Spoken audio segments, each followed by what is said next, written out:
On the 25th of March 2024, Sean Diddy Combs' Miami and Los Angeles mansions were raided by Homeland Security. But what if I told you that they were not looking for Diddy, but something that he had? In fact, what if I told you that the whole raid was just a cover-up for something even darker? In this video, I'll be sharing some insights on why Sean Diddy Combs might never be arrested at all. Please keep in mind that the content in this video is mainly based on speculation and assumptions, and the matters are still pending in court. Sean Combs has recently been implicated in a trafficking case and had 2 of his homes raided, yet he hasn't even been charged. And if history repeats itself, Diddy might never ever step foot in a prison cell. That's if the case even makes it to court. You see, Diddy is no stranger to getting tied up with the law. For example, in 1998, Combs allegedly attacked Steve Stout over a dispute they had over a music video scene. This led to Combs being given only 1 day of anger management for a crime which usually gets a sentence of 2 years minimum. But I guess he got a slap on the wrist because he admitted to his crime. What can we say?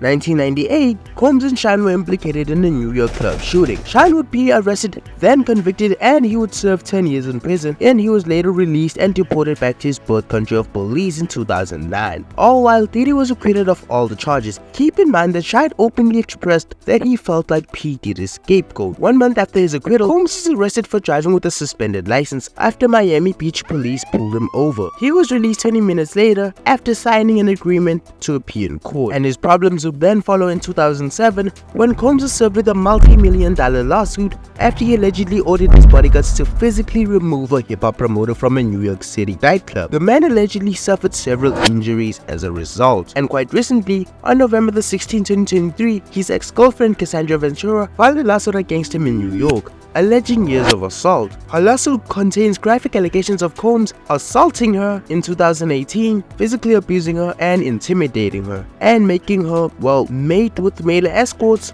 while he watched for entertainment. Combs has denied the allegations and alleged that Cassie tried to blackmail him for $30 million before filing the lawsuit. The two settled out of court for an undisclosed amount. His attorney, Ben Braffman, said that Mr. Combs' decision to settle the lawsuit is in no way an admission of guilt. I could go on and on about Diddy's alleged crimes, but I'm sure you get the picture now. One other thing we could never ignore is his money. I mean, come on, the dude is a billionaire, even though we all know that he hasn't made that much money from his music. I mean, no offense, but even 6ix9ine has more hits than this guy. So that begs the question, how did he get so rich? Well, by working smart. For starters, his record label. Diddy's record label, Bad Boy Records, has been a big source of his wealth, and at its prime, the label brought right about $130 million yearly.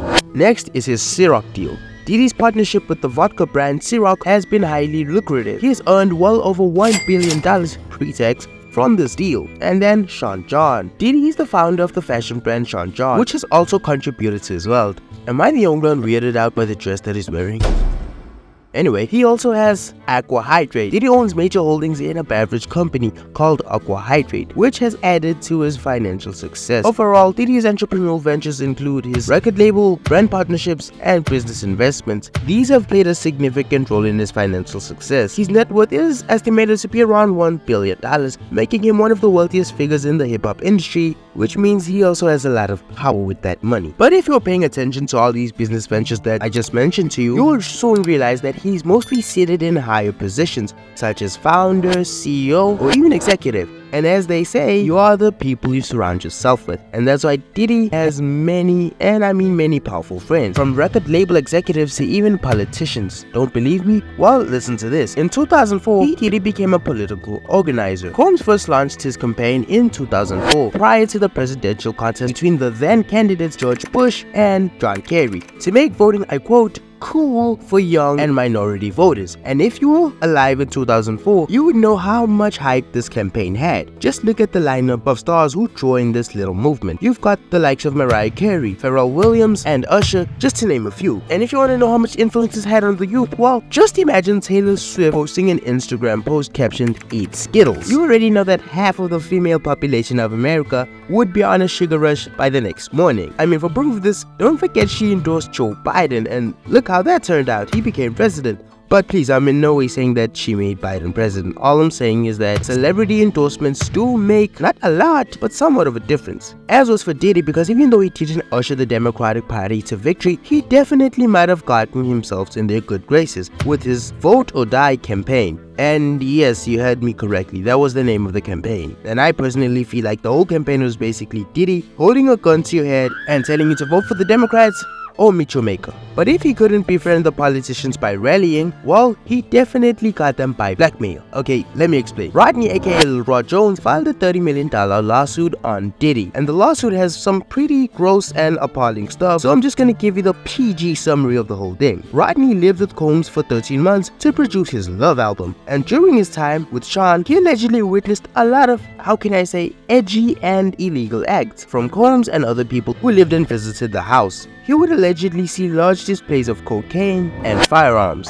and he would also witness Diddy drugging minors who attended his parties, and he would even go on to implicate Diddy's oldest son, Justin Theo Combs, Charlotte's Recording Studios, Love Records, Motown Records, and Universal Music Group in his multi-million-dollar lawsuit. But one other thing I would like to turn your attention to is that Rodney would claim that Diddy had multiple cameras in every room of his house, and he would mainly record celebrities and other dignitaries who attended his parties. And he wouldn't record them dancing, oh no, he recorded them getting into illegal and compromising activities, and some of them would even be caught in 4K getting dirty with minors. Keep in mind of the type of people that came to Diddy's house. These aren't just your average nobodies, no. Everyone from DJ Khaled, Drake, the Kardashians, and even Prince Harry have been to a Diddy party. So with that type of power, Diddy might just be unstoppable. And I'm sure you're asking, if that was the case, why were his houses raided? Well, it might be simple. They weren't necessarily looking for Diddy, because although they did manage to get a search warrant, they never got an arrest warrant. So even if Diddy was home, he was never gonna be arrested. So what exactly did they want? Well, although they didn't take Diddy, they did take something else. Multiple phones and laptops were seized during the raid, and while we might go on and claim that since he is being accused of trafficking, they're probably needed for the investigation. Or, on the other hand, maybe those devices were seized because they might have had, let's say, pretty exposing content involving people of power. Because I certainly know that if I had exposing content out there, I would do everything in my power to make sure that it disappears. But that's all speculation. And remember how I said history might be repeating itself? Well, just look at Jeffrey Epstein. In fact, the whole situation is kind of a mirror effect. For example, they are both influential men with more money than they know what to do with. They both had multiple connections in their respective fields. They've both gotten away with multiple crimes in their past before, allegedly. Not to mention that they were both accused of pretty much the same thing. They would allegedly bring minors to their parties and do unspeakable acts to them. Also, they were both accused of recording everyone who attended their gatherings. For example, Epstein allegedly had compromising footage of Prince Andrew and Bill Clinton. And you already know about Diddy's alleged recording addiction. One other thing is that they both had female companions who helped them with their alleged crimes. For Epstein, it was Ghislaine Maxwell, and for Diddy, well, he has a woman named Christine Curran, and even Lil Rod claimed in the lawsuit that the two were quite similar. But unlike Epstein, Diddy is alive and well, and he might not get locked up the way Epstein did. But if he does get locked up, we've got two scenarios. Scenario 1,